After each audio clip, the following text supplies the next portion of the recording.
All right, so Neuralink, huh? It's kind of like that thing everyone's thinking about, but sounds like straight up sci-fi, right?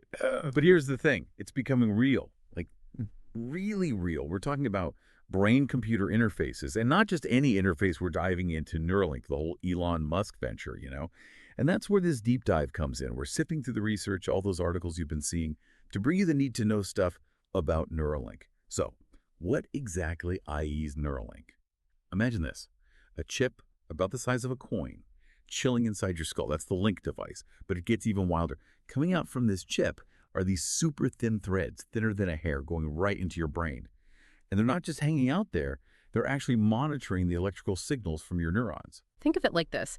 It's like having these microscopic microphones snuggled up right next to your neurons, picking up on all their chatter, giving us this crazy detailed view of your brain activity. And it's not just about listening in either. There's this whole possibility of two-way communication. I mean, remember that video with the monkey playing Pong?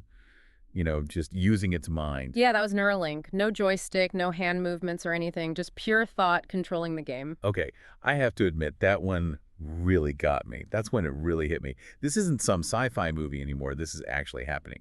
So, a monkey playing Pong with its mind, that's cool and all. But what's next?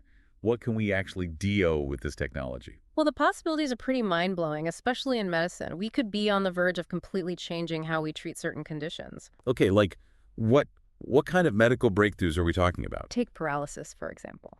Neuralink could potentially bridge those damaged nerves, creating a bypass so people could control prosthetic limbs with just their thoughts. So you're saying someone could think, pick up that glass, and their prosthetic arm would just do it. Exactly. And it goes beyond that. Imagine the impact on Alzheimer's. Neuralink might be able to stimulate those memory areas of the brain or work around damaged pathways. So not just managing symptoms, but actually restoring brain function. That's incredible. What about traumatic brain injuries? Those can be devastating, but Neuralink offers some real hope there too. Imagine encouraging the brain to heal itself, to reroute around the damage. Wow. So we're talking about potentially curing some of the most challenging neurological conditions out there. That's the goal. And it even goes beyond treatment, right? What about enhancing our abilities? Could Neuralink make us learn faster, remember more, even communicate telepathically? Wait, hold on. Telepathic communication. Are we talking about symbiosis with AI here?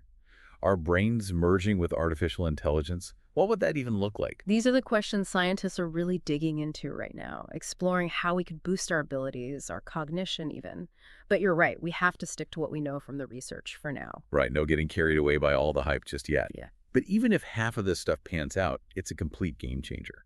This potential is definitely exciting, but we can't ignore the potential risks. This is the human brain we're talking about here. Yeah. I mean, this is brain surgery, right? Yeah. It's not like we're talking about getting your ears pierced here. Yeah, that's the thing about any surgery. There are always risks.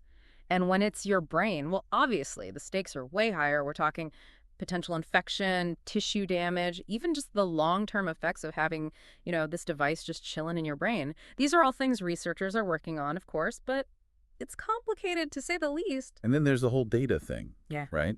I mean, Neuralink is going to be collecting tons of data about our brains, our thoughts.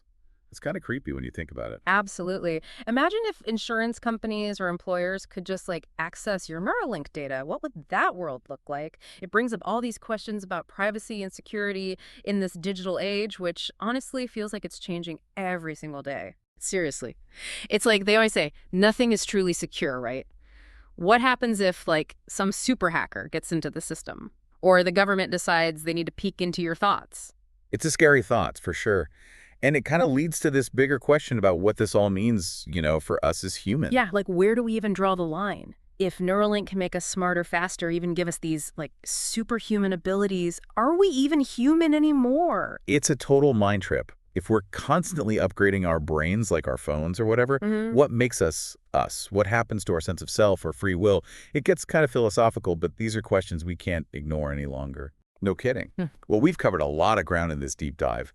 Everything from the nitty-gritty of how Neuralink works to the potential benefits, the risks, and of course we had to touch on the whole philosophical debate about merging our minds with machines. It's a lot to unpack, and honestly, there are still so many unknowns out there. The future of Neuralink, this whole brain-computer interface thing, it's still up in the air, For sure. So to everyone listening, We hope this deep dive got you thinking, got you asking questions. Keep digging into this stuff, because this is the kind of technology that could change everything.